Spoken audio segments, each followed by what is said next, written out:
हरे कृष्णा। आज की भक्ति रत्नाकर क्लास में सभी भक्तों का स्वागत है। हम कीर्तन से स्टार्ट करेंगे आज की क्लास। जय राधा माधव कुंज बिहारी,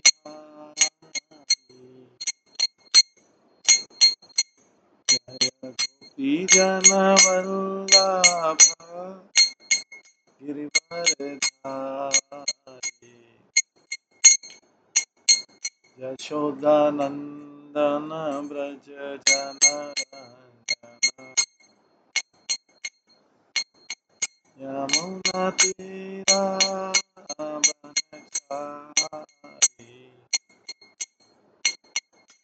जय राधा माधव कुंज बिहारी। हरे कृष्णा कृष्णा कृष्णा हरे हरे, हरे राम राम हरे हरे,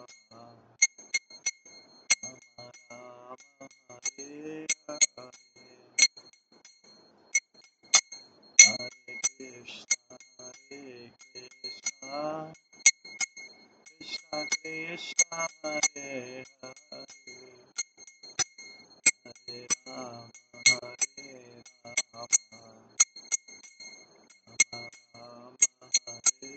हरे,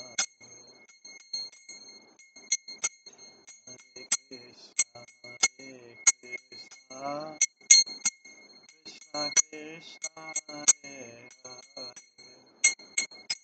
हरे राम राम हरे हरे, हरे कृष्णा कृष्णा कृष्णा हरे हरे, हरे राम राम राम हरे हरे, हरे कृष्णा कृष्णा कृष्णा हरे हरे, हरे राम राम राम हरे हरे, हरे कृष्णा कृष्णा कृष्णा हरे हरे, हरे राम राम राम हरे हरे, जय राधा गोविंद राधा गोविंद राधे, जय राधा माधव राधा माधव राधे, जय गौरनिताय जय गौरनिताय गौरनिताय जय गौरनिताय, जय जय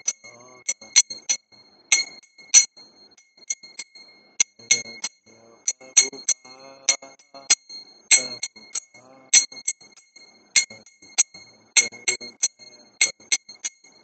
जय गौर हरि बोल हरि बोल हरि बोल, जय गौर श्री राधा गोविंद देव की जय, श्री जगन्नाथ बलदेव सुभद्रा महारानी की जय, श्री गौर निताय की जय, श्री प्रभुपाद की जय, सभी भक्तगणों की जय।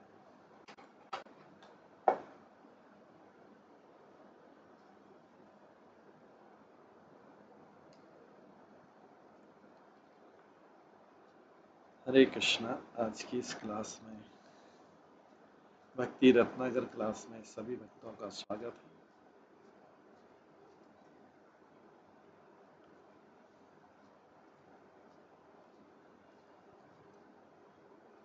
कल हम श्रवण कर रहे थे भक्ति रत्नाकर के पहले अध्याय से, जिसमें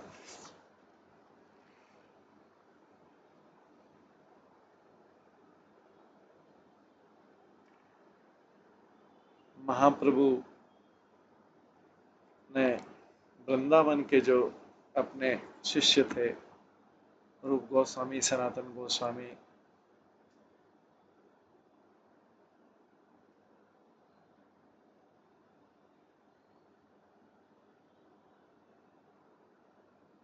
उनकी बहुत प्रशंसा की थी और उनका पत्र मिलकर महाप्रभु बहुत प्रसन्न हुए थे।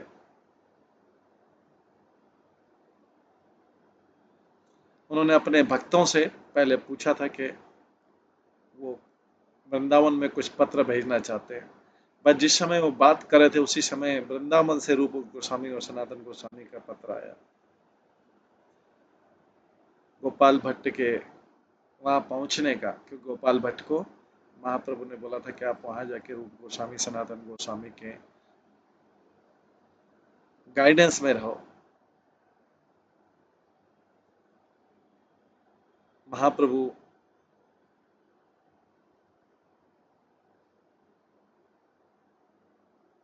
अपनी साउथ यात्रा के बारे में, दक्षिण भारत की यात्रा के बारे में भक्तों को बता रहे थे। इसी बीच में ये पत्र भी आ गया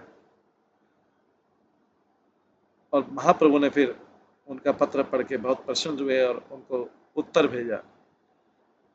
उन्होंने, महाप्रभु ने रूप गोस्वामी सनातन गोस्वामी को उत्तर भेजा कि मेरे को बहुत प्रसन्नता हुई कि गोपाल भट्ट जो है वृंदावन में पहुंच गए हैं। तुम उसको अपने छोटे भाई के समान समझो और मेरे को पत्र भेजते रहना समय समय पर अपना कल्याण और कार्य करने के लिए। जो आपने ग्रंथ लिखे हैं और जो आप लिखने जा रहे हैं वो सारा जगत उसको स्वीकार करेगा और जो इस ग्रंथ को वितरण करेगा, वितरण करने में सहायता करेगा, वो अभी कृष्ण कृपा से आपके पास में पहुंच गया। आज आगे की कथा सुनते हैं। महाप्रभु ने एक व्यक्ति को बुलाया और बोला कि आप ये मेरा पत्र, उनको मेरा जवाब और साथ में कई कपड़े जो थे उनके वृंदावन के भक्तों के लिए वो ले जाओ और बिना देरी के ब्रज में चले जाओ। जब वो व्यक्ति जो कोरियर के समान काम कर रहा था वो गोस्वामियों के पास वृंदावन में गया तो उन्होंने वहां पर गोस्वामी को डोरा, कोपिन और दूसरे वस्त्र दिए उस पत्र के साथ में। यहाँ पे श्री नरहरि चक्रवर्ती कहते हैं कि मैं वर्णन नहीं कर सकता कि कितना महाप्रभु से गिफ्ट पाके कितना आनंदित हुए गोस्वामी, महाप्रभु से पत्र पाके कितना आनंदित हुए गोस्वामी, मैं इसका वर्णन नहीं कर सकता।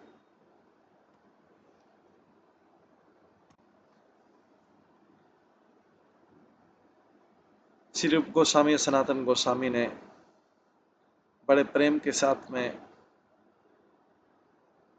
श्री गोपाल भट्ट गोस्वामी को अपने छोटे भाई के रूप में स्वीकार किया और एक आपस में जो संबंध था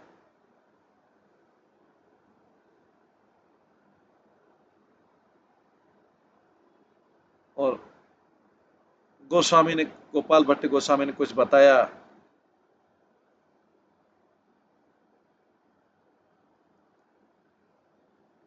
गोपाल भट्ट गोस्वामी ने कुछ बताया जिससे हमको सनातन गोस्वामी के बारे में पता लगा। श्री सनातन गोस्वामी ने अपनी पुस्तक श्री हरि भक्ति विलास को गोपाल भट्ट गोस्वामी को वर्णन किया। जब वो सुन रहे थे इस पुस्तक को, गोपाल भट्ट गोस्वामी के मन में ऐसी इच्छा हुई कि वे भगवान के विग्रह का सेवा करें।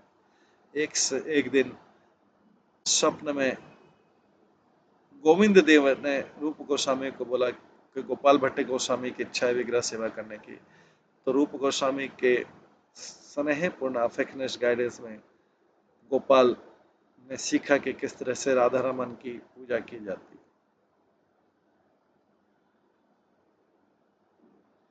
इस प्रकार से गोपाल भट्ट गोस्वामी बहुत सिंसियर थे। लोकनाथ, भूगर्भ, पंडित काशीश्वर, श्री परमानंद और जो दूसरे भक्त थे उन्होंने गोपाल भट्ट गोस्वामी के ऊपर अपना प्रेम बरसाया।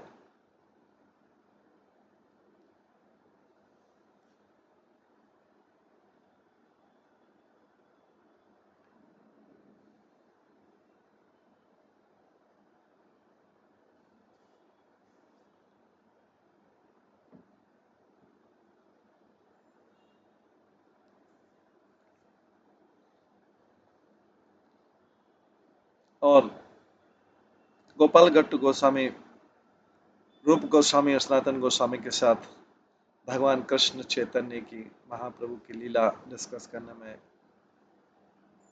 इच्छा रखते थे। गोपाल भट्ट गोस्वामी का हृदय सनातन गोस्वामी के लिए के प्रेम के लिए उमड़ पड़ा और दोनों के बीच एक गहरी मित्रता हुई।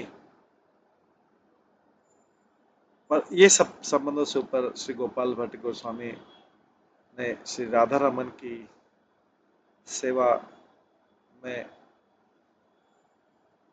व्यस्त होकर आनंद उठाया। उन गोपाल भट्ट गोस्वामी के थोड़े से ज्ञान और भक्ति के कारण गोपाल भट्ट गोस्वामी किसी की भी इच्छा पूरी कर सकते थे और वृंदावन में सबके प्रिय बन गए।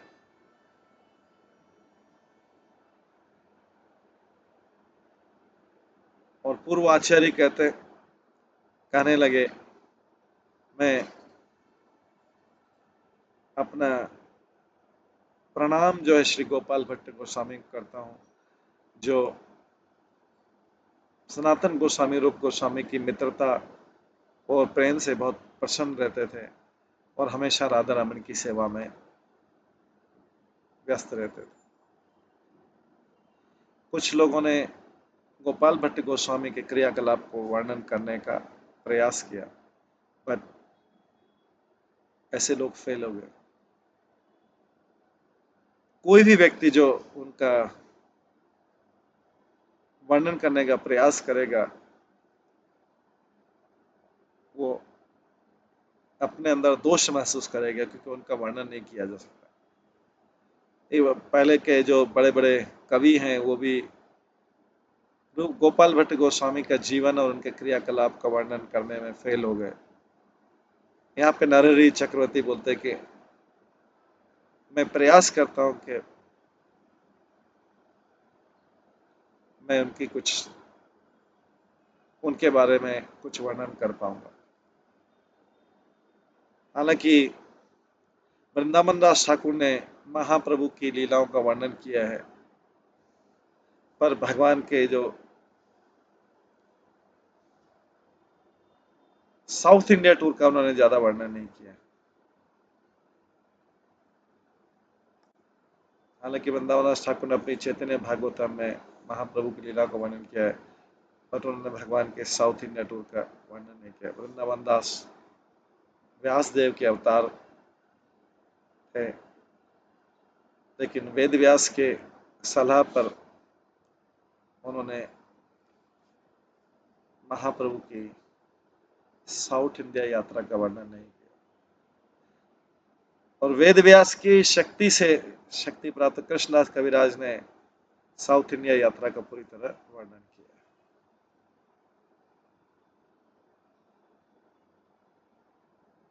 पर उन्होंने भी कुछ चीजें छोड़ दी, जैसे क्या है कि आगे आने वाले जो लेखक हैं वो उनके बारे में वर्णन कर सके। जैसे गुरु होता है, कुछ रेमिनेंट्स छोड़ देता है अपने शिष्यों के लिए। एक साधारण व्यक्ति जो है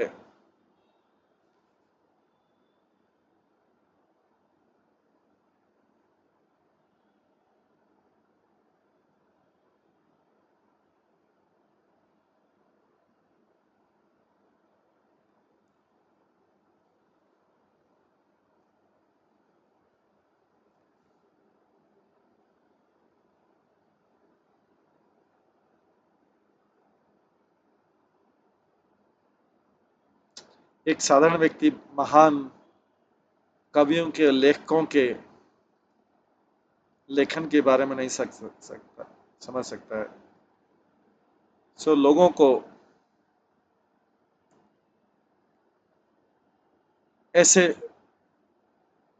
ऐसे लेख के ऊपर से अपना अनुमान छोड़ देना चाहिए, ऐसी लेखनी के ऊपर, और केवल जो लिखा हुआ उसको स्वीकार करना चाहिए। पर महाप्रभु को बारे में लिखने से पहले और इनके संज्ञों के बारे में लिखने से पहले कविराज ने एक गंभीर प्रयास किया उनके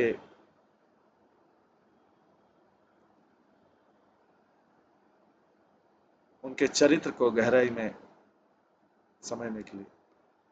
वैष्णव जो कवि रहते हैं वो हमेशा महाप्रभु के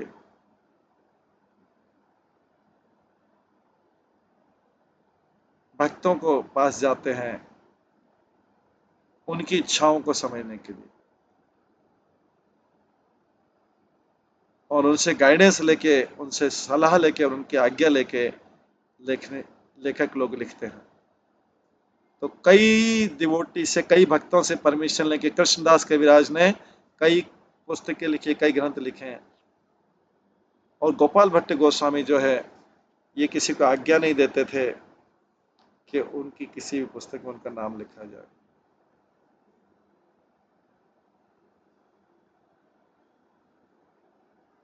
हालांकि उन्होंने भी कृष्णदास कविराज गोस्वामी को लिखने की आज्ञा दी।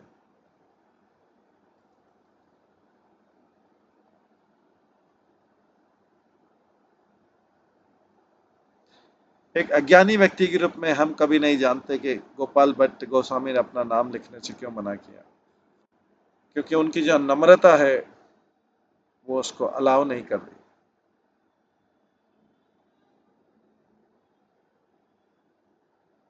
गोपाल कविराज, कृष्णदास कविराज की हिम्मत नहीं थी कि वो उनकी आज्ञा को उल्लंघन करे, इसलिए गोपाल भट्ट गोस्वामी का नाम कृष्णदास कविराज की पुस्तक में, ग्रंथ में नहीं आया। मैंने यहाँ पे नरहरि चक्रवर्ती कहते हैं, मैंने सुना है कुछ पुराने वैष्णव से कि लोकनाथ गोस्वामी ने भी इसी प्रकार का ऑर्डर दिया था कि उनका नाम जो है कहीं उपयोग नहीं होना चाहिए। कृष्णदास कविराज गोस्वामी ने ऐसे आनंद लिया कई पैराग्राफ में गोपाल भट्ट गोस्वामी की महिमा का वर्णन करने में।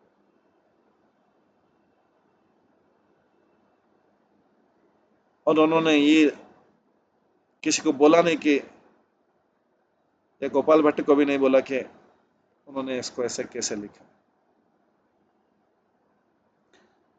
यहाँ पे नरहरि चक्रवर्ती बोलते हैं कि मैं वर्णन नहीं कर सकता कि गोपाल भट्ट गोस्वामी में कितना ज्ञान का गहराई थी उनके वृंदावन के जीवन में, क्योंकि अगर उनके बारे में लिखने लगे तो ये ग्रंथ बहुत बड़ा हो जाएगा।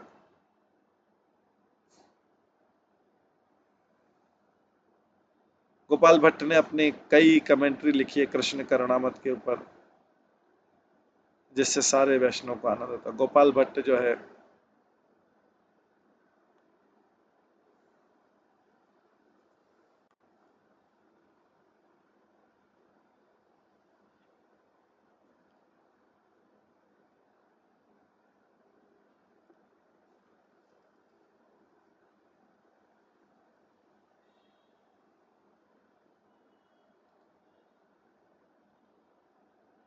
एक बहुत महान व्यक्ति थे, शुद्ध भक्ति के रास्ते पे चलने वाले, और उनकी कई अद्भुत क्रियाकलाप थे। कुछ समय पश्चात श्रीनिवास उनसे मिले थे और उनकी इच्छा पूरी की थी। महाप्रभु की आज्ञा पर श्रीनिवास ने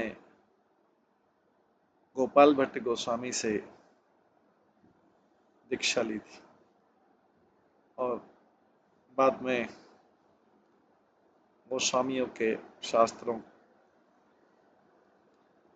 को गौड़ देश में प्रचलित किया था। महाप्रभु ने श्री रूप गोस्वामी और दूसरे भक्तों को शक्ति प्रदान की कि वो लिखें, वैष्णव धर्म के ऊपर, वैष्णविज्म के ऊपर शास्त्र लिखें। इन शास्त्रों का आगे बढ़ाने के लिए उन्होंने श्रीनिवास आचार्य को शक्ति दी। श्रीनिवास आचार्य नरोत्तम दास ठाकुर महाप्रभु के लिए एक ही आत्मा थे। ठाकुर महाशय जो नरोत्तम दास ठाकुर हैं, उन्होंने वो दोनों रूप गोस्वामी और सनातन गोस्वामी के श्लोकों की कितनी शक्ति, इसका वर्णन किया था। नरोत्तम दास ठाकुर एक श्लोक कहते हैं, मैं कब चैतन्य महाप्रभु को प्राप्त करूंगा जो करुणा के सागर हैं और कब मेरी दृष्टि में आएंगे। उनका उद्देश्य था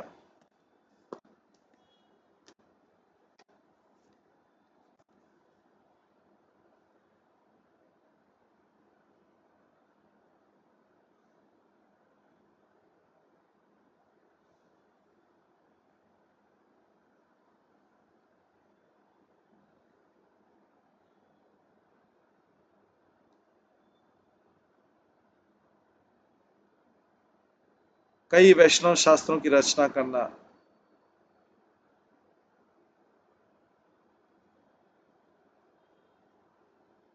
उनका उद्देश्य था कई शास्त्रों की रचना करने का, श्री रूप गोस्वामी और दूसरों की बुद्धि और का उपयोग करके, और बाद में इन्हीं शास्त्रों का श्रीनिवास आचार्य के द्वारा ग्रंथों का वर्णन करना। श्रीनिवास आचार्य बहुत बड़े पंडित थे और उन्होंने पूरे संसार को वैष्णव या वैष्णव ग्रंथ वितरित करके आशीर्वाद दिया। महाप्रभु की इच्छा से श्रीनिवास आचार्य के कई शिष्य थे, जिनमें रामचंद्र, गोकुलानंद और दूसरे थे जो बहुत प्रसिद्ध हुए।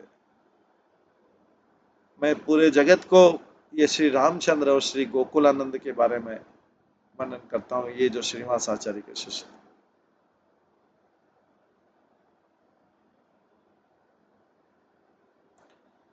रामचंद्र और गोविंद दो फेमस ब्रदर थे, दोनों भाई थे, प्रसिद्ध थे, जिनके पिताजी का नाम चिरंजीव और उनके नाना जी का नाम दामोदर था। दामोदर सेन जो है श्रीखंड में रहते थे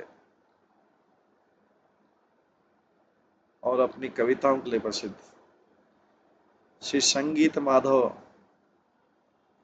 जो कि गोविंद कविराज ने लिखा है, कहते हैं कि जो दामोदर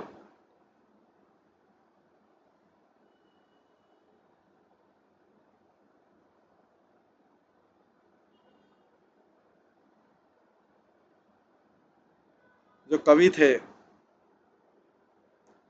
उनके लिए जो नीचे के लोक में रहने वाले वासुकी, बृहस्पति, स्वर्ग में रहने वाले बृहस्पति और गौड़ देश के गोवर्धन, कोई भी दामोदर को वाद विवाद में हरा नहीं सकता था, क्योंकि वो केवल कवि नहीं थे लेकिन बहुत सारे विचारक थे। एक बार एक संसार के बहुत प्रसिद्ध जो लेखक हैं, उनको बहुत आसानी से जिनको बहुत आसानी से हरा दिया था दामोदर ने, उन्होंने उनको शाप दिया कि उनके जीवन में कोई इनको पुत्र नहीं होगा। दामोदर ने, जो दामोदर पंडित थे, उन्होंने उस विद्वान को समझाया बहुत। बाद में उस विद्वान ने उनको आशीर्वाद दिया कि क्या आपकी कई पुत्री होगी जो पूरे जगत में फेमस होगी, और आपकी पुत्री से दो महान पुत्र होंगे जिससे सारे जगत को आशीर्वाद मिलेगा और जगत से अमंगलमय हटाएंगे। बाद में दामोदर को पुत्री, जिसका नाम था सुनंदा, वो सुंदर ही नहीं थी केवल, लेकिन वो गुणों की खान थी। जो श्रीखंड की स्त्रियां थी,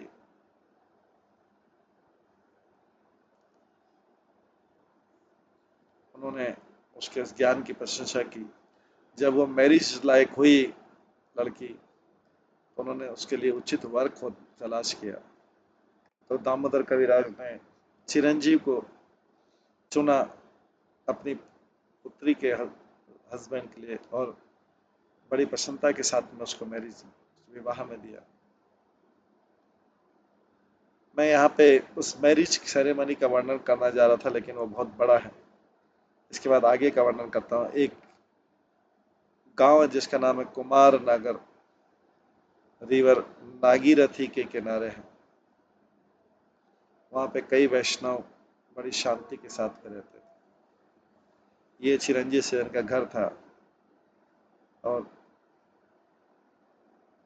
चिरंजीव सेन की सुनंदा के साथ विवाह के बाद उन्होंने श्रीखंड में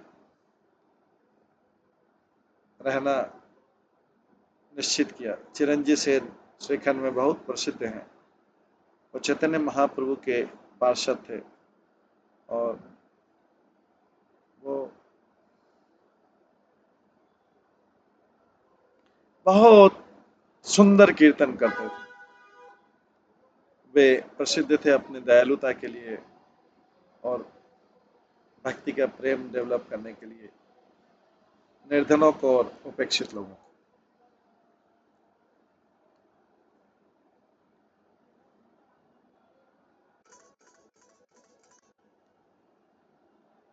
चैतन्य चैतामृत के लेखक जो हैं चिरंजीव सेन बताते हैं।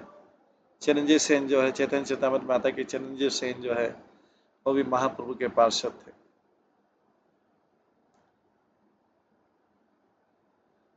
चैतन्य चरितमृत के अनुसार मुकुंदास नरहरि श्री रघुनंदन चिरंजीव और सुलोचन जो उनके पार्षद थे। चिरंजीव सेन बहुत बड़ा विद्वान थे और श्रीखंड में अपनी पत्नी के साथ में बहुत प्रसन्नता पूर्वक रहते थे।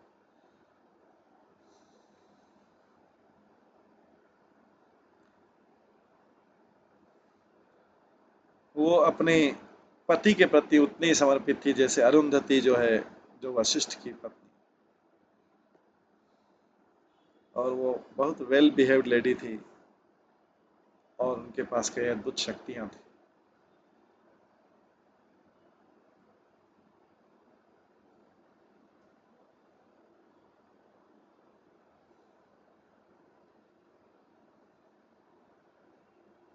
श्री रामचंद्र कविराज।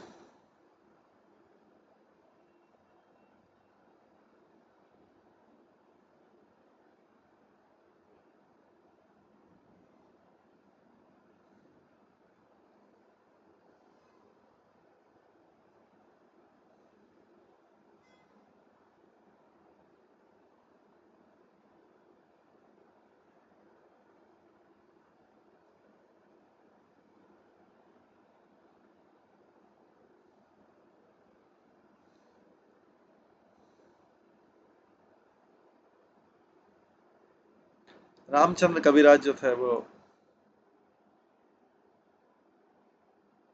एक विद्वान, रामचंद्र कविराज जो एक विद्वान पुरुष थे, उतने ही महान थे जितने उनके पिता माता पिता थे और उतने ही महान थे जितना उनका भाई महानंदा था। बचपन से ही रामचंद्र का धर्म के प्रति बहुत झुकाव था और अपने पड़ोसियों के साथ में बहुत सुंदर व्यवहार करते थे। वे उच्च कोटि के विद्वान थे और कामदेव के समान सुंदर थे। उन्होंने तुरंत और बड़ी प्रसन्नता के साथ में सारे शास्त्रों का ज्ञान प्राप्त किया। रामचंद्र की विशेष गुणों के कारण जो इंटेलिजेंट लोग थे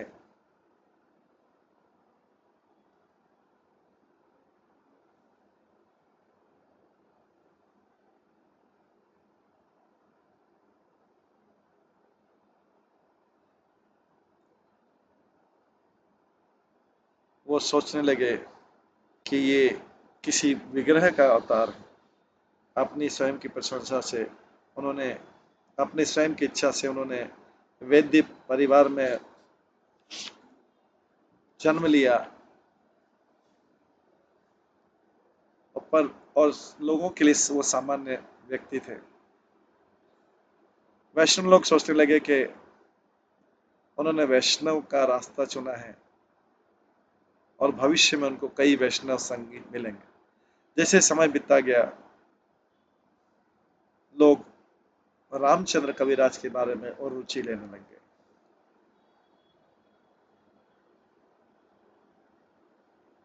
मैं यहाँ पर लेखक जो नरहरि चक्रवर्ती बोलते हैं कि मैं यहाँ पर ये परिस्थिति का वर्णन नहीं करूंगा किस परिस्थिति में रामचंद्र कविराज श्रीनिवास श्रीवास आचार्य के श्रीनिवास आचार्य के शिष्य बने।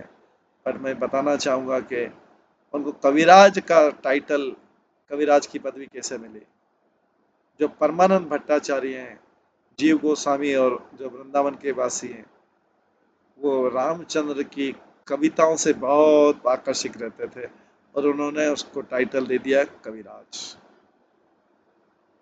कविराज पदवी दे दी, क्योंकि उनके कविताओं से जीव गोस्वामी और परमानंद भट्टाचार्य बहुत पसंद रहते थे। रामचंद्र कविराज बहुत योग्य व्यक्ति थे और नरोत्तम दास ठाकुर के बहुत क्लोज थे। रामचंद्र कविराज और नरोत्तम दास ठाकुर का जो संबंध है, मैं आगे बताऊंगा, लेखक लिख रहे, ये एक दूसरे से अभिन्न थे और लोग उनको बोलते थे, एक ही नाम देते थे, नर नारायण जैसा बोलते थे। वे इस जगत में लोगों के लिए, मानवता के लिए प्रसन्नता लाए।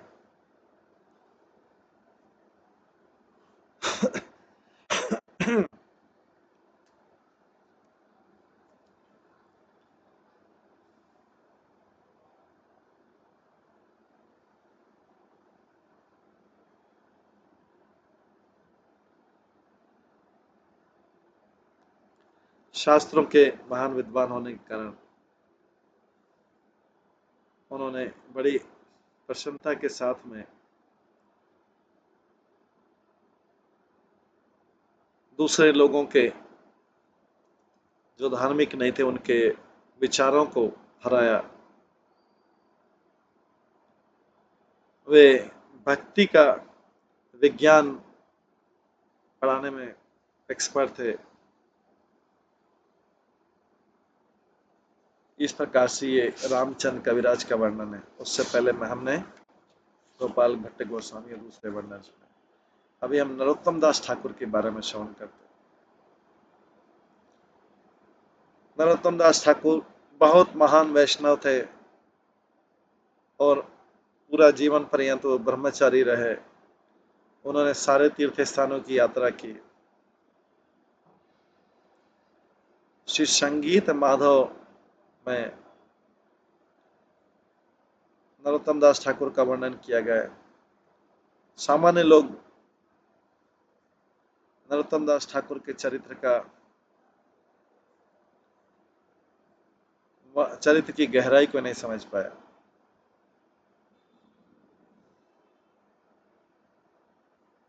उन्होंने जन्म लिया था केवल मात्र श्री चैतन्य महाप्रभु के आकर्षण के लिए। नरोत्तम दास पूर्णिमा के दिन माघ मंथ में उन्होंने उनका प्राकट्य हुआ। जिस प्रकार से चंद्रमा जो है दिन प्रतिदिन बढ़ता जाता है, उसी प्रकार से नरोत्तम दास ठाकुर भी आगे बढ़ने लगे। उन्होंने सारे शास्त्रों में विद्या प्राप्त की और अपने आप को उसमें बहुत एफिशिएंट, कुशल साबित किया। उनमें श्री कृष्ण चैतन्य की दुर्लभ क्वालिटी थी। महाप्रभु की डिजाइन के अनुसार उन्होंने अपने आप को प्रेम और भक्ति का साक्षात विग्रह साबित किया और भौतिक सामग्री की तरफ, भौतिक जगत की तरफ उनका कोई आकर्षण नहीं था। बहुत ही युवावस्था से वो सोच रहे थे कि वो कब अपना घर छोड़ें और एक तपस्वी बने। वे कंटिन्यूसली चैतन्य महाप्रभु की प्रार्थना करते रहे, नित्यानंद प्रभु, अद्वैत आचार्य और दूसरे संतों की उनकी इच्छा पूरी करने के लिए। महाप्रभु और उनके जो पार्षद हैं नरोत्तम दास ठाकुर के सामने स्वप्न में प्रकट हुए और उनको बहुत तरीकों से समझाया कि अभी जल्दी मत करो। एक बार एक गौड़ देश के राजा की तरफ से एक दूत आया और नरोत्तम उनके पिता और उनके अंकल को वहां पर बुलाया गया गौड़देश में कोई विशेष कार्य के लिए राजा के साथ। इस बीच में नरोत्तम दास ठाकुर ने इस परिस्थिति का फायदा उठाया और जो उनको देखभाल करने वाले थे उसको धोखा देकर अपनी माता को समझाकर घर छोड़ दिया। उनकी जो प्रिय माता थी नारायणी थी, बहुत मधुर स्वभाव वाली स्त्री थी। उनके संबंध जो हैं बहुत नजदीकी के थे और विश्वास के थे, और उन्होंने कभी सोचा नहीं कि उनका पुत्र जो है घर छोड़कर चला जाएगा। नरोत्तम दास ठाकुर ने बड़ी सावधानी से अपना घर छोड़ दिया और अपने मन में महाप्रभु के चरणों की याद लेके चले गए। पूर्णिमा के कार्तिक पूर्णिमा के महीने में नरोत्तम दास ठाकुर ने उनका घर छोड़ा। एक युवा सुंदर पुरुष के रूप में उन्होंने कई तीर्थ स्थानों की यात्रा की वृंदावन पहुंचने से पहले। वहां पर उन्होंने लोकनाथ गोस्वामी से दीक्षा लिया। लोकनाथ गोस्वामी ने नरोत्तम दास ठाकुर का अपना शिष्य स्वीकार किया श्रावण मास की पूर्णिमा के दिन।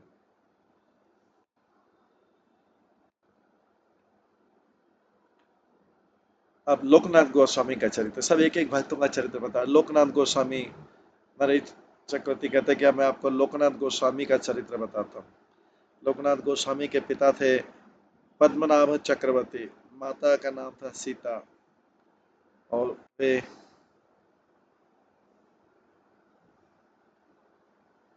तालखैना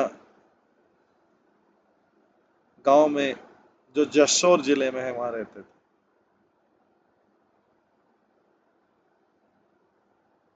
लोकनाथ गोस्वामी के वंशों की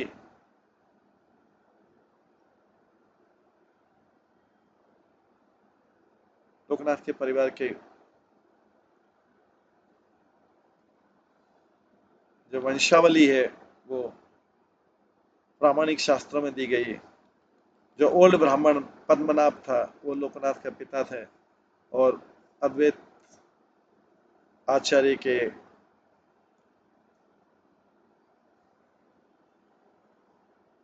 अनुकूल पार्षद थे। लोकनाथ गोस्वामी का अपने घर के प्रति कोई आसक्ति नहीं था और उन्होंने वो घर छोड़ दिया महाप्रभु के पास नवदीप जाके। महाप्रभु गौरचंद्र ने लोकनाथ गोस्वामी के ऊपर अपनी कृपा बरसाई और उनको सलाह दी कि वो तुरंत वृंदावन चले जाएं। महाप्रभु ने किसी उद्देश्य के लिए उनको वृंदावन जाने कहा था, क्योंकि वो एक सन्यासी का, एक तपस्वी का जीवन स्वीकार करें। तपस्वी के रूप में, साधु के रूप में महाप्रभु वृंदावन की यात्रा जाते थे और वहां पे उन्होंने लोकनाथ गोस्वामी को एडवांस में भेज दिया। लोकनाथ गोस्वामी ने भगवान का उद्देश्य समझा और वो जानते थे कि महाप्रभु एक दो दिन में संन्यास ले लेंगे। तो महाप्रभु के जो अंतरंग पार्षद है वो किस प्रकार ये सहन कर सकेंगे महाप्रभु के बाल काटने वाला जो उत्सव है। जब महाप्रभु अपने घुंघराले सुंदर बाल काट देंगे तो उनके शिष्य तो सहन नहीं कर पाएंगे। लोकनाथ तो सोच भी नहीं पाए उस सीन को और महाप्रभु के चरणों पर गिरकर रोने लगे। महाप्रभु ने लोकनाथ गोस्वामी के मन को समझा और उनको बड़े स्नेह पूर्वक उनको गले लगाया और साइलेंटली उनको बोला गया कि आप वृंदावन चले जाओ। लोकनाथ गोस्वामी ने उनको डेडिकेट किया महाप्रभु के चरणों में।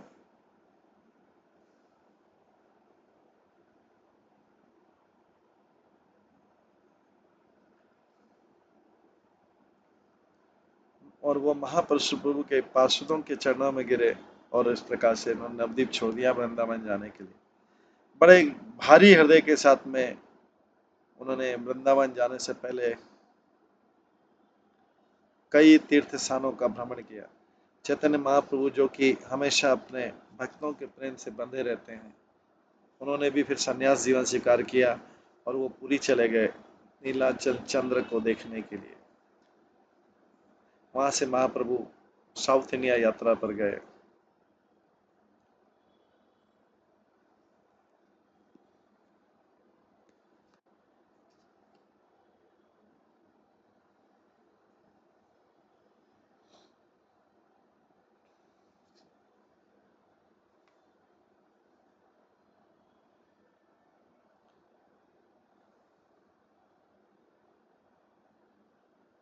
वहां से महाप्रभु साउथ इंडिया दक्षिण भारत की यात्रा पर गए। जब लोकनाथ गोस्वामी ने सुना महाप्रभु के आइटनरी को कि महाप्रभु वहां जा रहे हैं, और वो भी दक्षिण भारत की यात्रा में गए, साउथ इंडिया दक्षिण भारत से महाप्रभु वृंदावन में गए।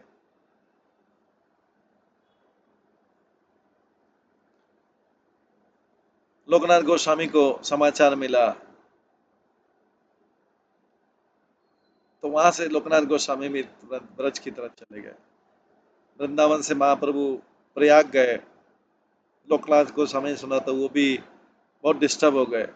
उन्होंने प्रयाग जाने का निश्चय किया अगले दिन, पर महाप्रभु उनको स्वप्न में आए और उनको आदेश दिया कि आप वृंदावन में रखो। लोकनाथ गोस्वामी महाप्रभु के आदेश का उल्लंघन नहीं कर सके और एकांत में वृंदावन में रहे। बहुत समय बाद रूप गोस्वामी सनातन गोस्वामी से मिले वृंदावन में, और वो एक दूसरे को देख के बहुत प्रसन्न हुए। वो गोपाल भट्ट गोस्वामी से भी मिले और उस सबने उन्होंने उन्हें बहुत स्नेह से स्वीकार किया। भूगर्भ गोस्वामी और लोकनाथ गोस्वामी में संबंध इतना गहरा था कि केवल उनके शरीर अलग अलग थे, आत्मा एक ही थी, ऐसा लगता। लोकनाथ गोस्वामी जीवन के सभी क्षेत्रों में एक्सपर्ट हो गए।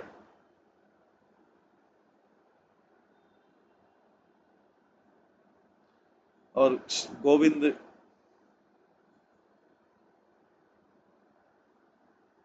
हमेशा गोविंद देव की सेवा में रहे।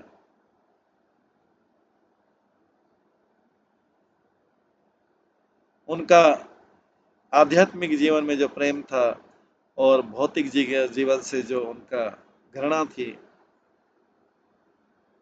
उससे वो बड़े बहुत बड़े विद्वान बने। हरि भक्ति विलास में कहते हैं, गोस्वामी सनातन गोस्वामी में वर्णित करते हैं कि लोकनाथ का जो नाम है मंगलाचरण के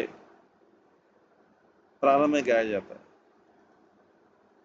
उन्होंने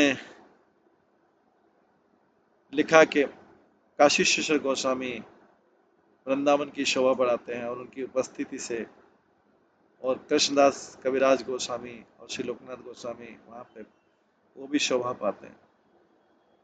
वैष्णव तोषणी पुस्तक के प्रारंभ में सनातन गोस्वामी लोकनाथ का नाम लिखते हैं मंगलाचरण में, और लिखते हैं कि मैं श्रीमान काशीश्वर की प्रशंसा करता हूँ, श्रीमान लोकनाथ की प्रशंसा करता हूँ, और श्रीमान कृष्णदास प्रभु की प्रशंसा करता हूँ। ये सब गोस्वामी हुए और जिन्होंने अपना जीवन गोविंद के चरण कमलों में समर्पित कर दिया। लोकनाथ गोस्वामी ने वृंदावन के सारे स्थानों का भ्रमण करने में आनंद उठाया जहाँ पे कृष्ण ने अपने भगवान कृष्ण ने अपने लीलाएं की थी।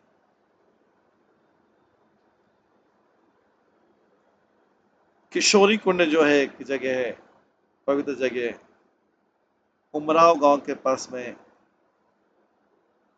छत्रवन में लोकनाथ गोस्वामी ने वहां पर रहने का निश्चय किया एकांत में, इस आशा में कि किसी दिन वो वहां पर भगवान कृष्ण के विग्रह की सेवा करेंगे।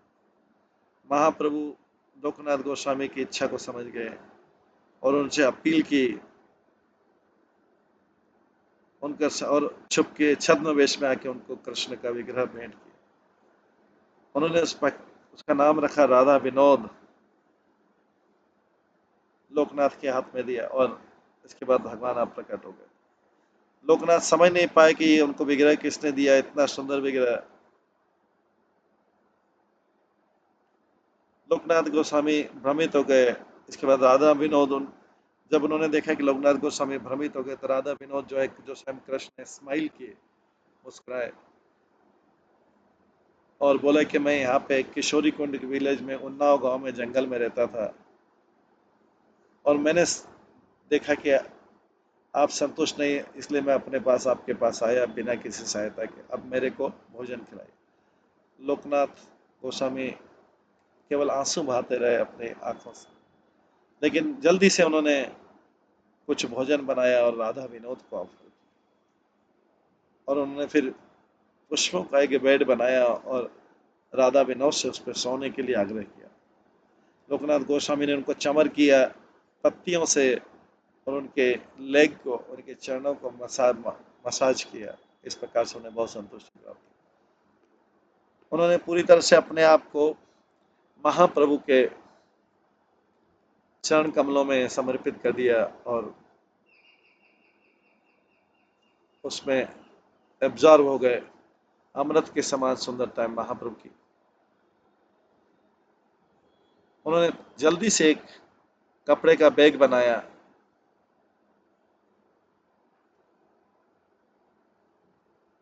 उसी में उसको विग्रह का टेम्पल माना।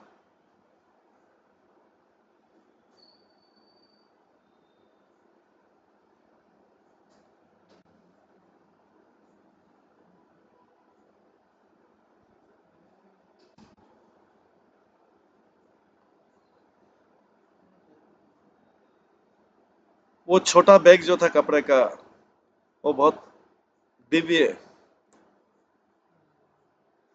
दिव्य लाइट से जगमगाने लगा। लोकनाथ गोस्वामी ने उस कपड़े के बैग को अपने गले में लटका लिया और उसमें राधा विनोद थे। तो जहां भी वो जाता था कपड़े के बैग में जैसे माला लटकाते हैं, ऐसे ही राधा विनोद को लटका के जाता। उस गांव के लोग जो थे, उमराव गांव के लोग, एक लोकनाथ गोस्वामी के लिए कुटिया बनाना चाहते थे, पर वो संतुष्ट थे केवल वृक्ष के नीचे रह के और कुटिया नहीं चाहते थे। लोकनाथ गोस्वामी को अपने कंफर्ट की और आवश्यकता की कोई उसमें रुचि नहीं थी। लोकनाथ गोस्वामी को अपने कंफर्ट में और अपनी आवश्यकताओं के प्रति कोई रुचि नहीं थी। सामान्य लोग उनको समझ नहीं पाए कि उनका कितना गहरा वैराग्य है। कुछ समय उमराव में रहने के बाद लोकनाथ गोस्वामी वृंदावन गए।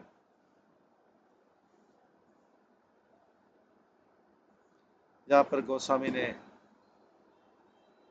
दूसरे गोस्वामी ने उनको बड़े हृदय से स्वीकार किया और उनका केयर किया। वहां पर वो लंबे समय तक रहे, लेकिन फिर उनके अंदर विरह की अग्नि जलने लगी। सनातन गोस्वामी, रूप गोस्वामी और दूसरे डिवोटी जब अप्रकट हुए, इससे वृंदावन में वैष्णव कम्युनिटी में एक बड़ा वैक्यूम हो गया, बड़ा रिक्तता हो गई, खालीपन हो गया।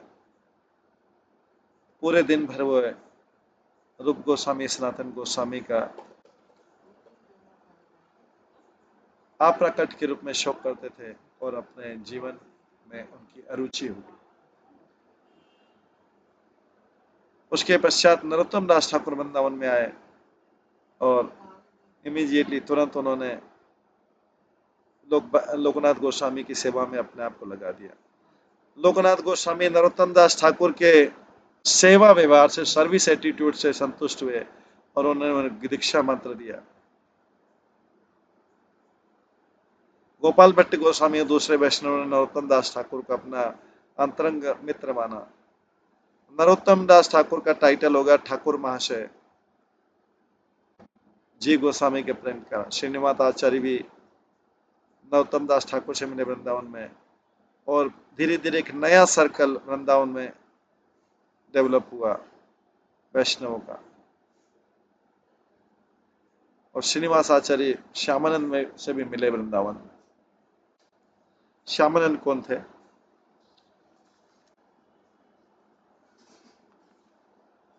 श्री श्यामानंद जो है एक गांव है जिसका नाम दड्डेश्वर है, उसमें रहते थे।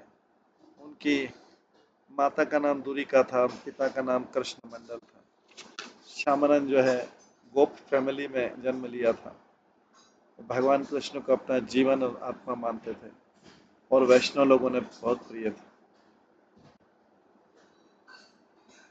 श्यामानंद के फादर पहले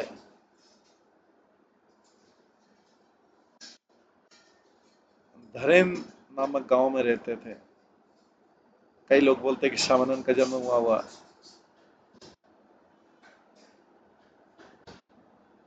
श्यामानंद अपने पिता के तीसरे पुत्र थे। श्यामानंद एक बहुत मंगलमय परिस्थितियों में उनका जन्म हुआ था,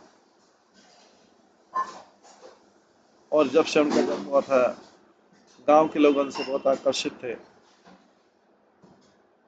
इस प्रकार नए जन्म लिए बच्चे का स्वभाव देख के कृष्ण मंडल जो उनके पिता थे, उन्होंने अपनी पत्नी से कहा कि इस बच्चे का बहुत ध्यान से पालन करना और इसका भविष्य जो भगवान कृष्ण के हाथ में छोड़ना।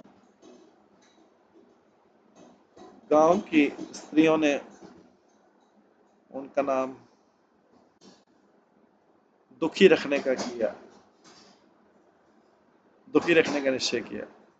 किसी मधुर नाम रखने की वजह उसका नाम दुखी किया, क्योंकि उनके माता पिता को उसको बड़ा करने में काफी परेशानी आई थी, इसलिए उनका नाम रख दिया दुखी। महान उत्सव हुआ जब उन्होंने पहली बार अन्नप्राशन किया और जब उनका हेड शेव किया गया, सिर का मुंडन किया गया, केवल शिखा छोड़ी। सारे गांव ने प्रशंसा एंजॉय किया। दुखी कभी भी अपने मित्रों के साथ नहीं खेलते थे, पर उन्होंने व्याकरण में भी अपनी अध्ययन कंप्लीट किया और दूसरे विषयों में थोड़े समय में किया। सब लोग उनकी दृढ़ता देख के आश्चर्यचकित हो जाते थे।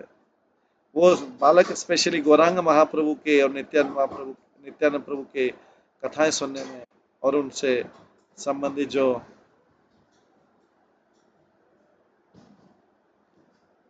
उनके पार्षद है महाप्रभु के और वैष्णव की कथा सुनने में रुचि लेता था। जब वो गौर निताई की महिमा गाता था, उनकी आंखों से, श्यामानंद प्रभु की आंखों से आंसू आ जाते थे। वो हमेशा राधा कृष्ण की लीलाओं को याद करता था। जब दुखी बड़ा हुआ, उनके माता पिता ने उनको आशीर्वाद दिया, सलाह दी, कृष्ण मंत्र में दीक्षा ले, किसी भी आध्यात्मिक गुरु से।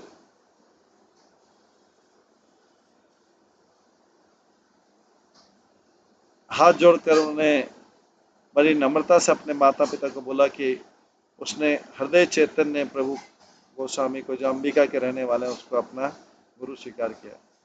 हृदय चैतन्य जो था वो गौरीदास पंडित वैष्णव शाखा से थे और चैतन्य महाप्रभु नित्यानंद प्रभु के अनुयायी थे। दुखी जानते थे कि गौर नेता हमेशा हृदय चैतन्य के हृदय में रहते हैं, इसलिए उन्होंने उनसे दीक्षा लेने का निश्चय किया। अगर उनके माता पिता दीक्षा के लिए आज्ञा दे। वो सोच रहे थे कि उनके माता पिता परमिशन नहीं देंगे उनको दूर यात्रा करने के लिए, पर उन्होंने उसको बता दिया कि मैंने इस समस्या का हल पा लिया है। जब दंडेश्वर के लोग एक साथ स्नान करेंगे गंगा में, वो उन्हीं के साथ यात्रा करेगा। उन्होंने अपने माता पिता से पूरे हृदय से सपोर्ट लिया और उनसे आशीर्वाद भी लिया। वे लोग उसकी माता पिता उनके प्रपोजल से प्रसन्न हुए और उन्होंने आशीर्वाद दिया और ये सोचा कि सारी चीजें महाप्रभु के द्वारा ही अरेंज की गई। अंबिका में हृदय चैतन्य ने उनको बड़े गर्मजोशी के साथ में स्वागत किया और उन्होंने श्यामानंद का नाम पूछा और गांव का नाम पूछा। श्यामानंद ने अपना जीवन का परिचय बताया। हृदय चैतन्य बहुत प्रभावित हुए दुखी की कथा से और उनका नाम दे दिया कृष्णदास। उन्होंने ये भी बोल दिया कि उनका वो श्यामानंद के नाम से जाने जाएंगे जब वृंदावन में रहेंगे। तो नाम दुखी कृष्णदास सब शिष्यों को पता लग गया।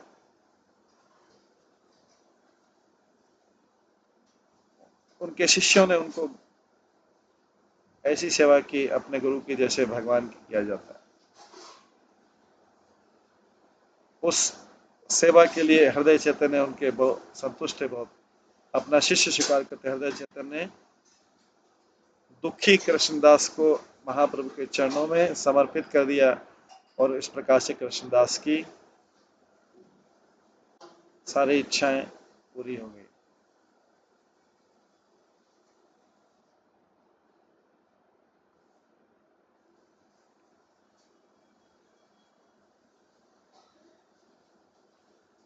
इस प्रकार से कृष्ण ये जो है श्यामानंद की कथा और भी आगे है, और भी वर्णन है श्यामानंद किस प्रकार के भक्त थे। वो आगे की कथा जो है हम कल की क्लास में श्रवण करेंगे। आज की क्लास में यहीं पे विराम देते हैं। सभी भक्तों का बहुत बहुत धन्यवाद। सभी भक्तों के लिए एक बार हरे कृष्ण महामंत्र का जप करते हैं। हरे कृष्णा कृष्णा कृष्णा हरे हरे, हरे राम राम राम। श्री श्री श्री भक्ति रत्नाकर ग्रंथ की जय। श्री नरहरि चक्रवर्ती ठाकुर की जय।